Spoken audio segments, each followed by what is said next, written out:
Hi, this is a great interview with Alaskan, now living in Bali, yoga teacher Tonia Burrow about how yoga can help us overcome lower back problems and also bring us greater peace in life.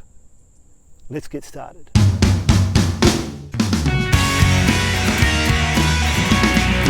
Hi, I'm Dr. Greg Emerson from the new Treat the Cause podcast and Treat the Cause YouTube channel.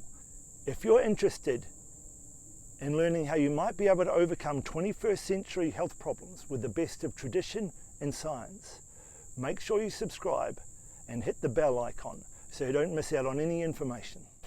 I am so excited, delighted to be here in Ubud, Bali with the inspiring and talented yoga instructor Tonia Burrow from Alaska, who has just finished taking us on a 30-day yoga teacher training.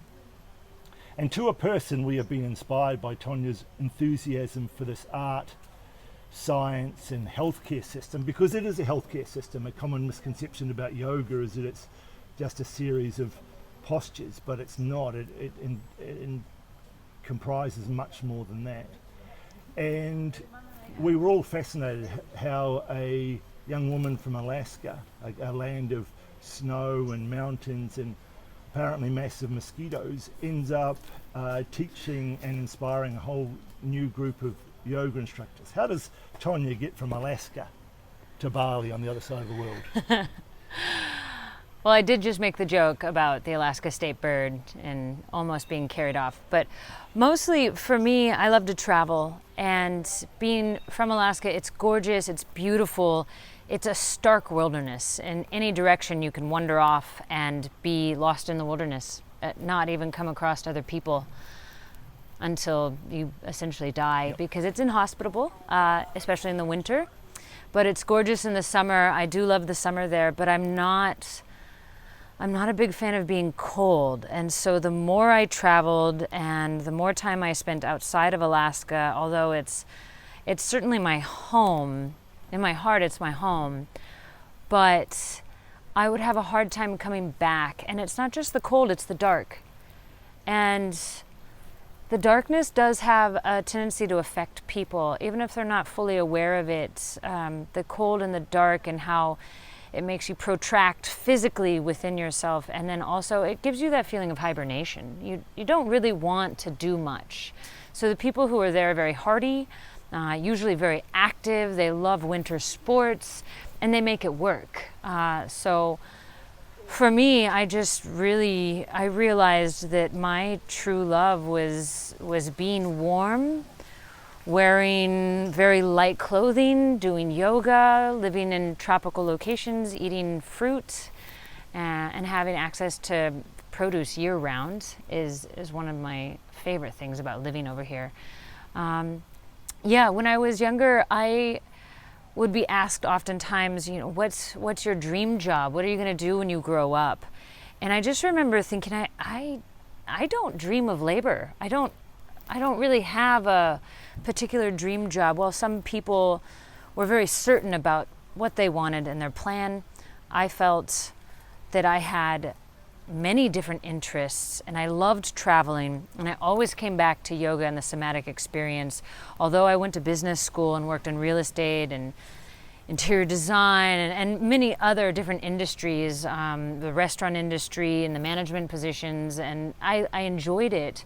But those were all of a product of my environment, who my partner was at that time. He owned a restaurant, and just what I could do with my business degree. But coming back to yoga as my own healthcare system, really, it's a somatic experience that would bring me a great deal of peace, and it made my body feel amazing.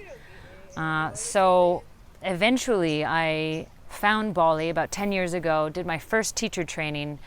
So I've been teaching for about 10 years. And every time I came back to Bali, I just never wanted to leave, until finally it dawned on me I didn't have to leave anymore.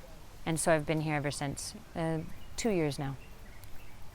It's interesting what you said about fruit being available year round, and that's one of the things we're discovering in nutrition, that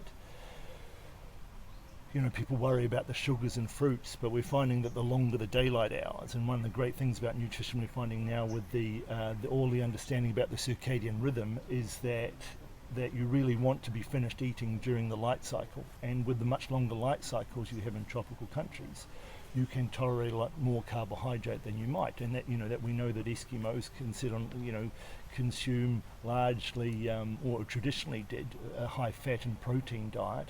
Mm-hmm. Well, in tropical areas you can able to consume a lot more carbohydrate because you get the longer light hours or the longer circadian rhythm. So if you like fruit, this is a perfect place for you to live, because you can eat it a lot more. And if you love wearing sarongs, which you do. Which I do, yes. So one of the things that you said that really interested me during our lessons was that you don't have to be very flexible to still be a great yogi, and it's more about the posture. And I've learned a lot here about the use of props during yoga, rather than forcing myself into a contorted position and losing form. I've learned to use props. Where do you find that this, where did that come from, that you don't have to be very flexible? Because I'm 6'7" and I'm perfectly designed to play rugby and professional basketball, but perhaps not yoga, and that puts a lot of men off yoga. But that's changing now. A lot of Joe Rogan interviewed Dorian Yates, and Mike Tyson's into yoga. Dorian Yates is into yoga. So where is it now that people are starting to realise that it's not just about flexibility? It's more about breathing and meditation as well. Yeah, this is something that I really like to drive home to students everywhere. I'm not sure if it's just an Instagram effect or a stereotype, but there's this idea and there's this picture that people have in their mind that yoga is about flexibility. And if I could do anything, it would be to rewind that, to reverse that. You don't need to be flexible to do yoga. That's not really the intention of yoga particularly. And I think that in the West, we've kind of got it skewed a little bit because people use yoga as a way to stay fit and stay healthy. And there's nothing wrong with that inherently. Whatever reason you come to yoga is a great reason. So it's an observation, not a judgment. But first and foremost, flexibility in some of these advanced contortionist postures, in a way they do worse for the industry of yoga than they do good for it. And the reason is it because it puts people off of it first. The whole intent and purpose of yoga asanas is so that you can sit in meditation and calm the fluctuations of mind. And if being flexible equated to enlightenment, then the most enlightened people would be the Chinese contortionists. But we know for a fact that that's not accurate. So how do we get people out of that? And we think about yoga postures, the asanas, as a small part of yoga as a whole, and also that we're working with the intention of the pose.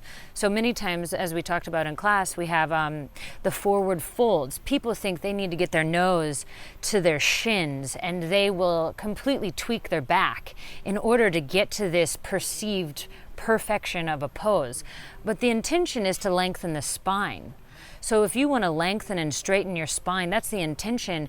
Your nose may not be anywhere near your shin, but you're practicing the perfect asana because the intention is in integrity. So asana, yoga, the union of breath and movement, you want to know the intention of a posture, and you want to follow that, not at the risk of hurting yourself trying to be or look flexible or gain flexibility, but to actually find that length, to create space in the body and to hook it in with the breath. And that is so simple, but we all have a tendency to want to complicate things, of course. And we get competitive with it. Like, oh, I'm only going to be good at yoga if I can bring my foot to my forehead or my leg behind my neck, all of these things. And I think that takes away from its intention and its purpose. And the beauty and the joy of yoga isn't about performing some incredible posture. It's about calming the mind, finding steadiness, and clearing out those fluctuations and being able to sit pain-free and meditate. And that's the simplicity and the beauty of yoga. And when you think about flexibility, you have a whole bunch of factors coming in. Bone morphology. People's bones are all shaped so differently. It's like a fingerprint. Every single bone, whether it's the head of the femur or the joint capsules, any of the shoulders, the hips, the knees, they're all shaped so differently. So you can have some people who will never, no matter how much they stretch, be able to come all the way forward in a wide leg forward fold. They'll just never be there. And that doesn't make them bad or good at yoga. And then you have some people whose bodies will accommodate that, maybe immediately, maybe in 2 years, maybe in 10 years. But the whole purpose, hey Heidi, the whole purpose isn't to get to some perceived shape. It's to follow the intention of it. So the intention of a wide leg forward fold is to stretch the adductors and the groin. And then to fold forward, to lengthen the spine and fold forward and to feel the stretch, maybe in the hamstrings, etc. But people, to the detriment of their body, they insist on forcing themselves down as far as they can, and that's how they get hurt. So then you also have just ligaments, you have the length of the muscles, etc. And our whole idea of stretching, etc., and flexibility, we need to kind of release all that and just go to yoga for its essential purpose, which is truly to find steadiness, to calm the mind, to yoke in the breath so that we can sit and be ready, prepared for meditation. So that's kind of a long route from Alaska to yoga, to why flexibility is absolutely unrelated to a yoga practice and unnecessary, and nobody should ever let the idea of flexibility get in the way of their yoga practice or attending a class. One of the things I've found from doing this course, a big benefit for me, and not only in the fitness, has been the people I've met.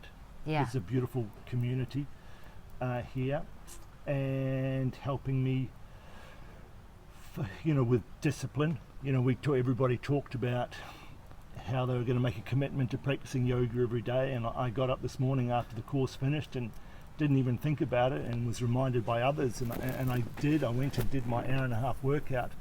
But of course, we've also realized that not all of us are going to be able to do yoga for an hour and a half every day, but you can always do 3 minutes of yoga, you can do 3 minutes of meditation, 3 minutes of pranayama, the breath work, all of which are components, all of which are fit in with the intention, all of which fit in with what we want to get out of yoga.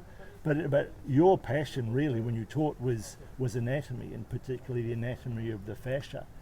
And of course, me being an emergency physician, I've had a fascination with anatomy since my early medical training, starting in the highlands of Papua New Guinea a long time ago. Where did your fascination with anatomy come from? And tell us a little bit about the fascia and the new science of the fascia, which up until recently is thought to be, just a cellophane wrap over some muscles and tissues, and now we're finding it's an organ on its own. Absolutely. So this is what's really interesting, is I found out I had scoliosis when I was a teenager, let's say 16 or so, and I had gone to several different chiropractors, and one chiropractor asked me if I had ever done yoga, had ever practiced yoga, and that's when I was first exposed to yoga as a way to relieve and perhaps prevent the scoliosis getting worse. And so I threw myself into it. Strengthening the muscles in and around my spine have helped tremendously, and it helps me deal with the chronic low back pain. It would be so much worse if I didn't have my yoga practice. When I skip a day or two of an actual practice, I feel it in my low back immediately. So having this condition to deal with is how I started to really look more closely at anatomy, looking at my spine, thinking about my body from the inside out, as more than this, something you just skip over, and you forget how amazing and what a miracle it is just to be alive. And then if you have a condition such as scoliosis, how to deal with that in a natural way instead of surgery, how to help yourself not have to wear a back brace, etc. It's one of those conditions that is, I think, really actually benefited much by my yoga practice. So I started getting into anatomy then. And then, so I've been practicing, I was counting this up, I've been practicing yoga for 18 years now. Essentially from when I was exposed to it in the beginning as a way to relieve the pain of the scoliosis and also to prevent it from getting worse so that I didn't have to have surgery. And I'm very grateful for that chiropractor who told me that, because other chiropractors were immediately like, let's just perform surgery. And that isn't necessarily the answer. And some of those x-rays you see with those metal plates and bolts and well, you straighten my spine, but boy, that's a lot of metal in my back now. It's a lot of metal, and a whole different host of issues comes up from that. And so I had to get really serious about which ways to stretch deeper and which ways to kind of lighten the stretching and how to not overdo it. Because there's this part of me that's like, I need to make headway, I need to get more flexible. I need to be able to perform these postures. You know, you get into it and then you think, oh, I've got to get better. And it's only been through 18 years that I found that some of the most simple yoga sequencing without any superfluous, without any flair, without any advanced modifications or twists or binds, that is the perfect, most advanced sequencing for me and my body. Because I am truly yoking the movement and the breath. There's a slight smile on my face, there's ease and steadiness, and my mind becomes so focused and so relaxed. It's almost as if I become a better person because of my practice in a way. So really, it started with the scoliosis condition, and then just through the journey of the practice, you know, you go to different yoga classes and certain teachers will bring up anatomical terms. And so it just made me hungry. Like, what does that mean? You say that, but what does it mean? And then also, you know, you get a few injuries in any kind of activity, you get injuries. And so I would end up injured and I would try to go back to my yoga practice and it would be like, but what is it? Why is it? And why does this feel a certain way? And so it was really just a curiosity with my body. I had taken anatomy, I'd taken a few classes in which, you know, the material is so dry. But in my yoga practice, the anatomy comes alive for me. And so I became very passionate about it. If this is your first time here and you want to learn more about possibly overcoming 21st century health problems by the best of science and tradition, make sure you subscribe and hit the bell icon so you miss out on nothing.